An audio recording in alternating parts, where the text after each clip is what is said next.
This is an important site for the Bronx.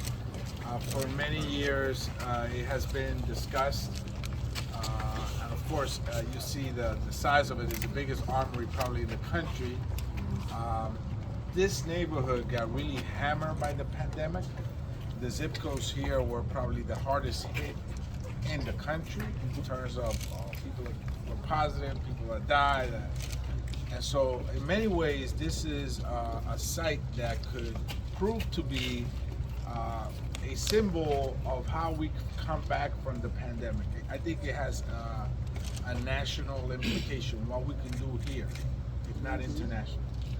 It goes 7 stories down, and 3 of the stories are underwater because the reservoir goes underneath it.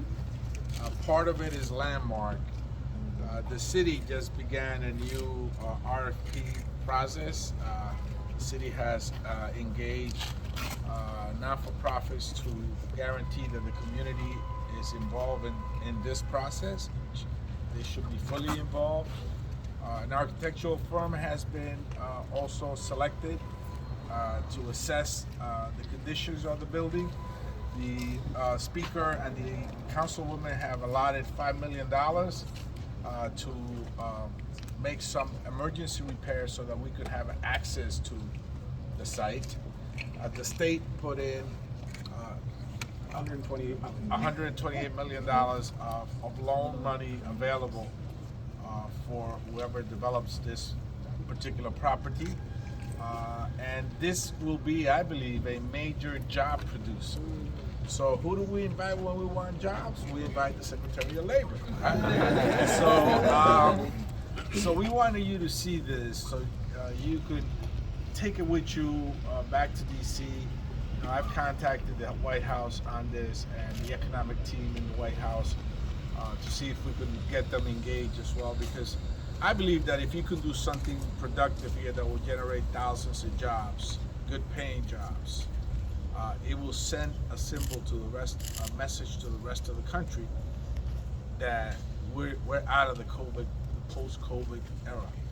And jobs and activities that will strengthen the local community and the local businesses. There are small business owners here, non-for-profits that know this particular project really well. And of course, we want your help in this. We want your assistance in this. Thank you for coming here. I know it's been a long day. He was with me at City College earlier.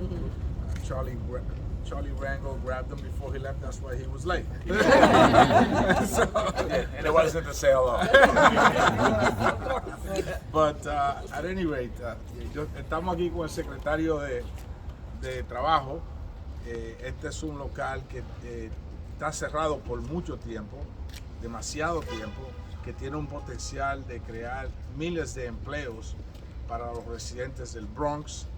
Nosotros creemos que el secretario de Trabajo puede ayudarnos en eso, por eso lo hemos invitado con la portavoz del Consejo Municipal, la presidenta del condado, la concejal, el senador y los grupos de la comunidad que merecen y quieren estar envueltos en esta discusión.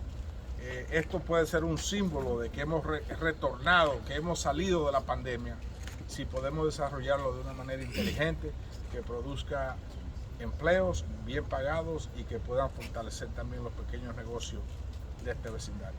De tal manera le presento, I introduce to you the Secretary of Labor, Secretary Walsh. Thank you, Congressman. It's great to be here with all the elected officials and community leaders, nonprofits. Thank you very much. When I walked in today, when I walked in the state as well, the Commissioner of Labor. When I walked in here, my old job was Mayor of Boston. And when I walked in here, I was thinking, like, what would I do in Boston if I had a place like this? And I think that whatever it might be, whatever ends up being happening, there has to be, as the Congressman said, probably a component of job training, workforce development here in this facility here. And certainly the Department of Labor will partner with the city of New York, with the elected officials, with folks here in the Bronx to talk about how do we create good training programs, whatever's here. I know it's going to go out to bid, or it went out to bid, it's going to be out in bid. That process I know is a little different, it happens, but I think when you have like a diamond in the middle of a neighborhood this big, in the community, you don't have spaces like this. And even though it might seem like an eyesore, I guess, for some people, or a black hole, right? Black hole for years is empty. It's really an opportunity, and I think that's such a unique opportunity. And so, whatever we can do, Mr. Congressman, with you, with the governor, we absolutely, I'm 100% in the council and the legislature, all the folks that are here. I'll do anything I can to be supportive of you here. I mean, it's a beautiful place. Mr. Secretary, can you create a picture of what you envision here? You're talking about possible job trainings, but for people that are watching, what specifically do you mean? I mean, is this going to be a center to train people, certain type of jobs, or is it going to be shopping centers? I mean, how do you envision this? I'm not going to speak because everyone around me will yell at me for saying something, but because it's not my name, I didn't grow up here. But I think that whatever's here, whether it's startups, whether it's nonprofits, whether it's company, whether it's manufacturing, whether it's whatever it is. I mean, there's a big bill that just passed the Senate and the House. So obviously the this CHIPS will be Act. decided by all, I would assume, right? Well, let me just, the CHIPS Act just passed. It's about bringing manufacturing back to the United States of America. We're focused on manufacturing in rural America, in the Rust Belt and other areas, and we don't always talk about manufacturing inside an inner city. I mean, you look at it, this is as big as any place in any part of the country, potentially manufacturing. There's a lot of potential here. So I think it's about bringing companies and people into the space to look and just let them know up front, whatever it is. If a big company decided to come, I'll take the whole space. Well, that's great. We might like it, but part of that, these folks over here are going to make sure there's job training, workforce development, community benefits, all of the stuff that's important for a neighborhood like this neighborhood. I grew up in Dorchester, so if I had a place like this in my neighborhood is very mixed racially. We have all kinds of people living there. We have immigrants living there. If I said, I want to listen to all the constituencies, so there's a lot of potential here. Now, I know people might say it should have been filled by now, but something, it hasn't been, and now's the right time to do it. Okay. And now we're going to hear from our speaker, Adriano Matters. Thank you so much, Congressman. It is such a pleasure to be here this morning. The Congressman and the Secretary really did express a lot of the greatness. We are standing in the historic Kingsbridge Armory, and to your question, the sky is really the limit to what this place can potentially be, particularly for the residents of this great district, for which my wonderful council member Pierina Sanchez actually leads this district. So the sky is the limit. We're looking forward to bringing great jobs here to this community, which has been underserved, as so many of our communities have been, in the way of employment and other things that other communities get. This is a tremendous win for this community, for actually the entire city. We look forward to continuing to partner. The council has joyously put in $5 million to make this dream a reality. So we're just very proud to be here this morning. Congratulations to all. Secretary, it's great to meet you. Well, thank you. Thank you for all that you do as well. Congressman, thank you as always. And our borough president. And our borough president, please. Thank you. Good afternoon, everyone. Welcome to the Kingsbridge Armory.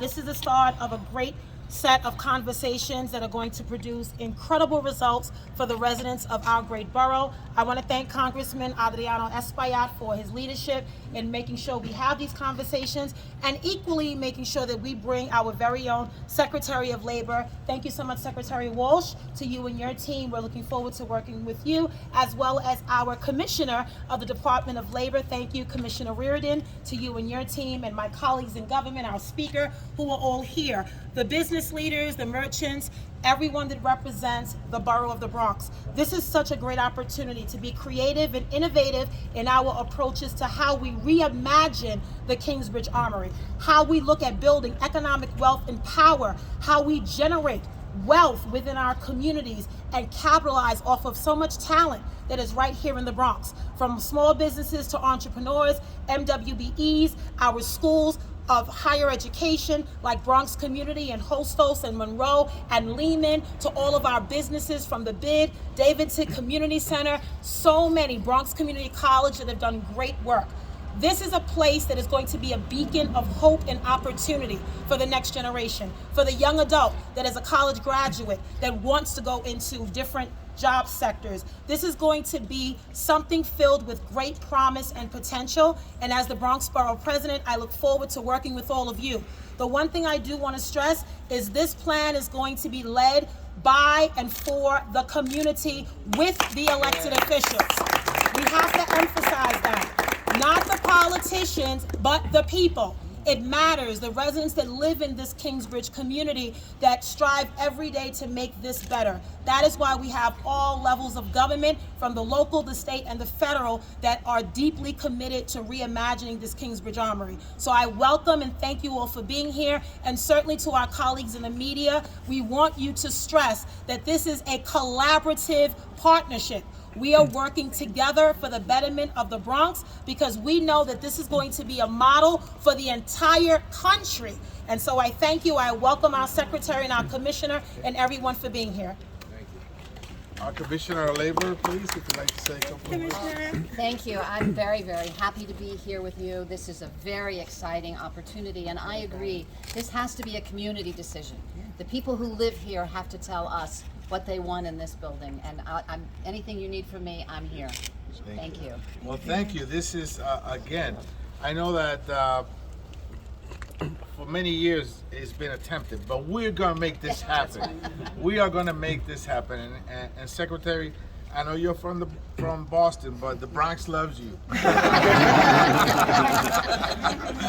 So welcome, and then we'll start.